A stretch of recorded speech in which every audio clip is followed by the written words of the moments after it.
मित्रों, आपने भी देखा होगा कि पूजा पाठ करने वाले लोगों की जिंदगी बुरे काम करने वालों की तुलना में काफी कठिन होती है। यह आपने निश्चित रूप से सोचा होगा, इसलिए चलिए आपको इसका रहस्य बताते हैं। चलिए आपको पुराणों में वर्णित एक कहानी सुनते हैं जो आपको बताएगा कि हर जीव को उसके काम के अनुसार फल मिलता है। अगर कोई अच्छे काम करता है तो उसे अच्छे फल मिलते हैं और बुरे काम करने वाले दुखी होते हैं। श्री कृष्ण ने बताया कि एक गांव में दो आदमी रहते थे। एक बहुत धार्मिक था और हर दिन मंदिर जाकर भगवान की पूजा करता था, लेकिन दूसरा आदमी जो नास्तिक था हर दिन मंदिर जाता था और अपने पति से धन चुराकर जूते, चप्पल और दाल खरीदता था। एक दिन गांव में भारी बारिश हो रही थी और मंदिर में एकमात्र पुजारी था।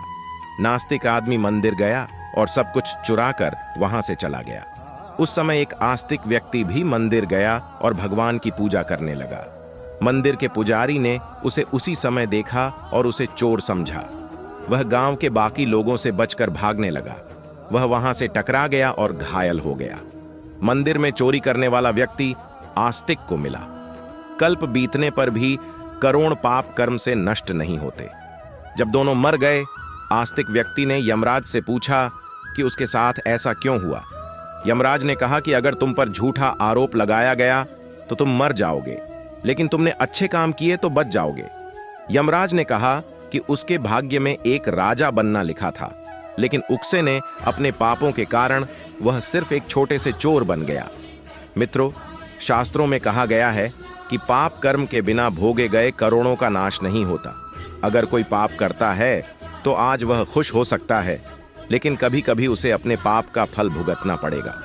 यह भी एक कहानी है कि एक बहुत पापी व्यक्ति एक रास्ते से जा रहा था और उसे बहुत सारा सोना मिल गया। उसी रास्ते से एक अच्छे आदमी जा रहा था। उसे एक कांटा लग गया और वह जमीन पर गिर गया। उस स्थान पर कुछ लोगों ने सोचा कि यह बहुत गलत हुआ और दोनों आदमियों की कुंडली ले जाकर एक पंडित को दिखाई। पंडित ने कहा कि पापी व्यक्ति का भाग्य राजा बनना था, लेकिन उसके पाप के कारण अब उसे सिर्फ इतना सोना मिला है। उस भले और धर्मात्मा व्यक्ति के जीवन का आज आखिरी दिन था, लेकिन उसके अच्छे कर्मों की वजह से वह बच गया।